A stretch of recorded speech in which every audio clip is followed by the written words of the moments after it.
Ada 2,3 miliar umat Kristen, 2 miliar umat Islam, 1,1 miliar umat Hindu, 500 juta umat Buddha, dan 15 juta umat Yahudi di dunia. Dan total ada sebanyak 4.300 agama di dunia.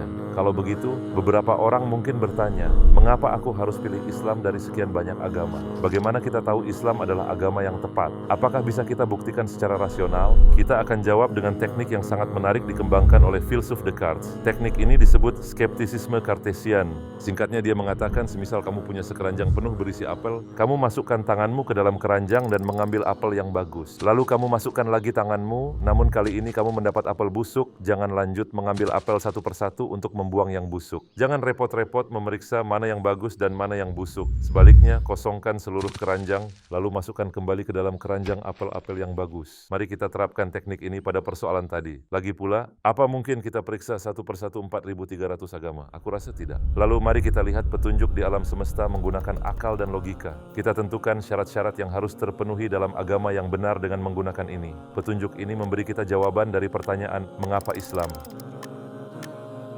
Sekarang, ketika membangun sebuah gedung, pertama kamu buat fondasinya, kan?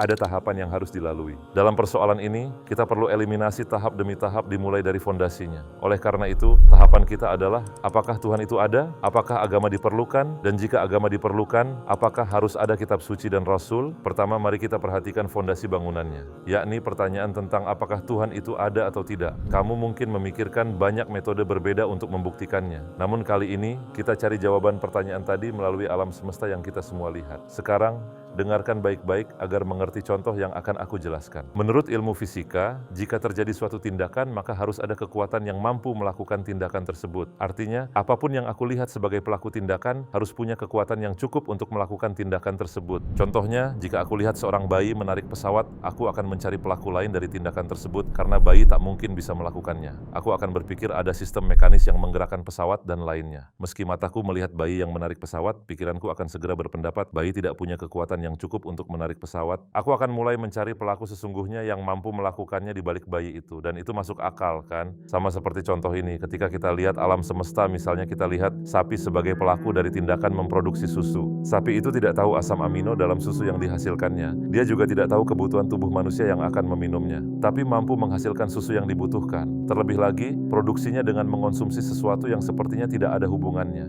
Rumput. Jika kita lihat contoh lainnya, kita lihat lebah beracun sebagai pelaku dari tindakan membuat madu yang paling manis. Lebah tidak tahu mineral yang ada di dalamnya saat memproduksinya, atau tubuh lebah, sel-selnya, tidak tahu kebutuhan tubuh manusia yang akan memakan madu ini, namun mampu menghasilkan madu yang bahkan bisa digunakan sebagai sarana pengobatan. Kemudian kita perhatikan contoh lainnya, kita lihat pohon sebagai pelaku tindakan menghasilkan buah yang segar, manis, dan berwarna-warni dari tanah yang kering, tidak berasa dan gelap. Tapi benih pohon ini tidak tahu rasa yang aku suka, tidak tahu aroma yang aku suka, tidak tahu bentuk yang aku suka, tidak tahu kebutuhan tubuhku. Meskipun hanya benih sederhana tanpa rasa atau aroma, mampu menghasilkan ratusan buah dengan rasa yang cocok di lidahku, dengan aroma yang cocok di hidungku, dengan keindahan yang menarik di mataku, dan manfaat bagi tubuhku. Pada saat ini, pikiranku langsung aktif dan mengatakan padaku para pelaku ini yang tampaknya melakukan semua ini tidak punya keterampilan yang diperlukan untuk tindakan tersebut. Maksudku, sangat menarik.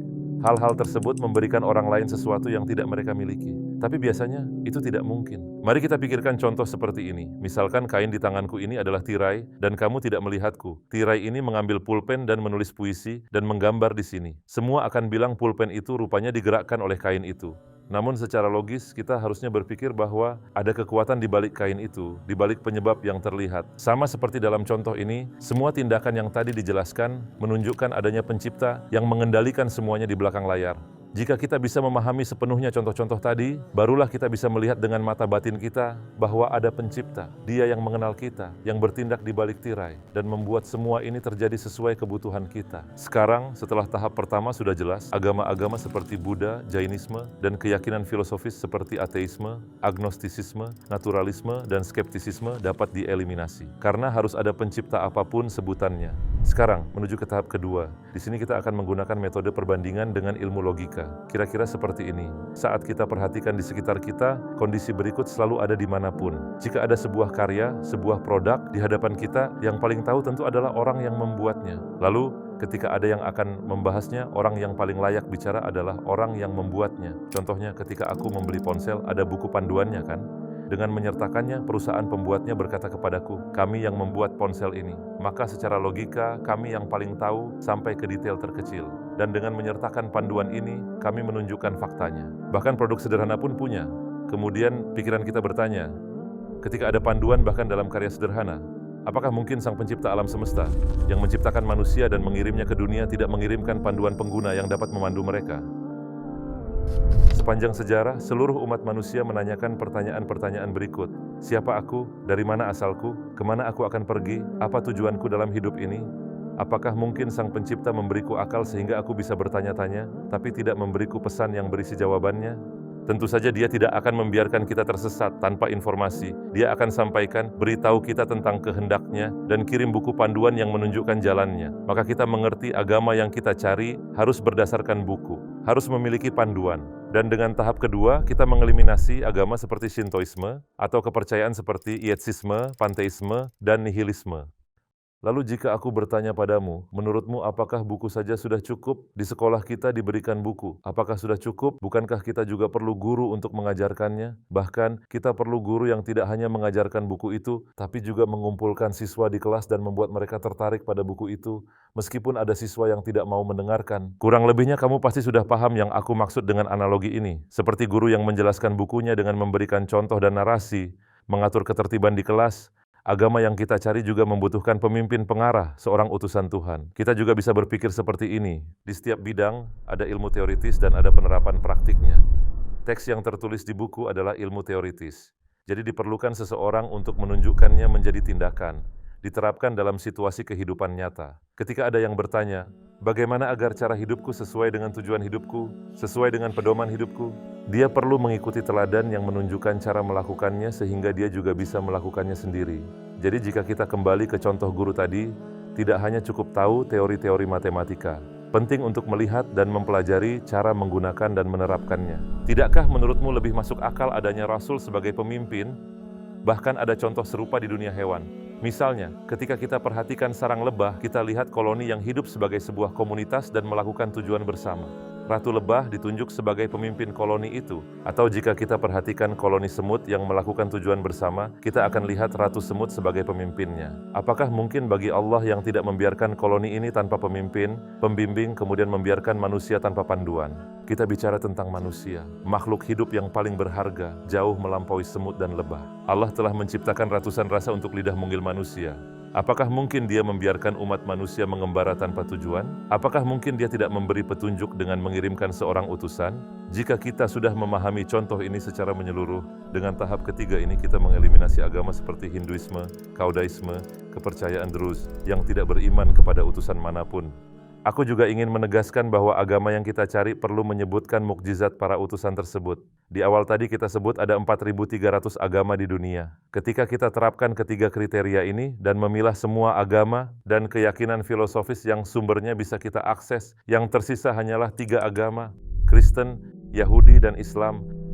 Semua memiliki konsep pencipta, kitab, dan utusan. Sekarang aku ingin kamu perhatikan ini. Kenyataan bahwa ketiga agama tersebut telah melewati semua tahapan tadi, menunjukkan fondasi mereka didasarkan pada kebenaran. Ketika kita perhatikan Yahudi, kita perhatikan tokoh utamanya adalah Musa. Dan dalam Kristen, tokoh utamanya adalah Yesus alaihissalam. Meskipun ajaran kedua nabi besar ini sekarang rusak pada dua agama ini, yang dari awal mereka bawa adalah kebenaran. Ciri umum kedua agama ini adalah mereka tidak menerima Nabi Muhammad SAW sebagai utusan sejati. Namun Islam menyatakan bahwa Nabi Muhammad SAW adalah utusan Allah yang terakhir, lalu Yesus dan Musa juga adalah utusannya.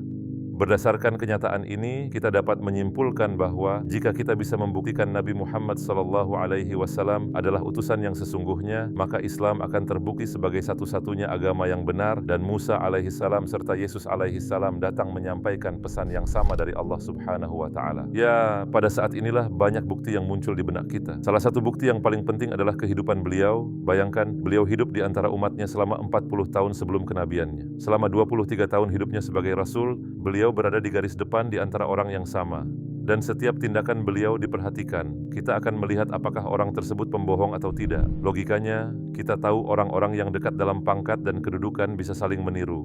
Namun semakin rendah kedudukan seseorang dari orang lain, semakin sulit untuk menirunya.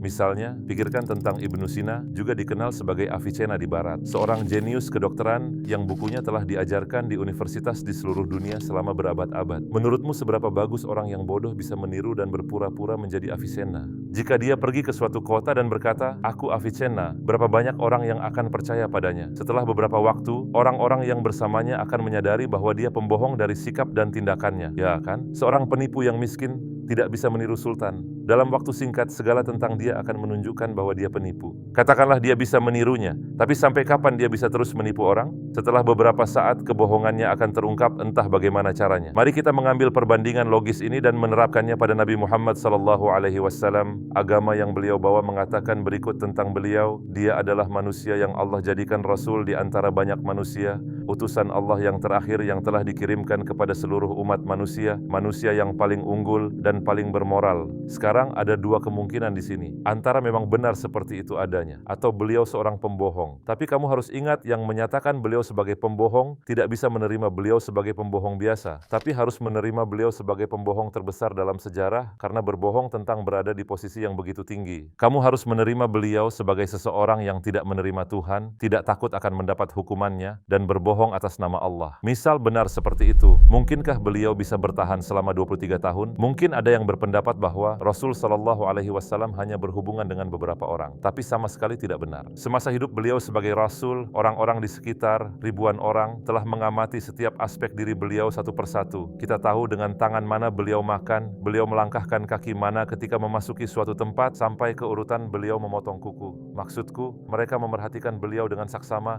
Tidak ada orang lain dalam sejarah yang telah diperhatikan sedemikian mendalam. Apakah menurutmu jika mereka melihat adanya keanehan, kekurangan apapun, mereka akan bertahan di sisi beliau dan menanggung semua kesulitan ini? Tentu saja tidak. Selain itu, yang mengamati beliau bukan hanya orang-orang yang beriman. Orang-orang yang mengingkari beliau juga memerhatikannya. Beliau termasuk di antara mereka sebelum menjadi Rasul, bukan hanya setelahnya. Beliau lahir dan besar di antara mereka. Beliau bukan orang luar. Mereka tahu segalanya tentang beliau. Mereka begitu mempercayai beliau sebelum beliau menjadi seorang Rasul, mereka memberinya julukan Al-Amin, yang artinya dapat dipercaya. Semua orang setuju bahwa beliau tidak akan pernah berbohong dan tahu betapa beliau sangat bermoral. Mereka begitu yakin, bahkan mereka yang menjadi musuh beliau setelah menjadi Rasul masih mempercayakan harta bendanya kepada beliau. Mereka tidak menemukan cacat pada diri beliau baik sebelum maupun sesudah menjadi Rasul. Yang bisa mereka lakukan hanya memfitnah beliau dengan menyebutnya sebagai penyihir, pesulap, itu saja.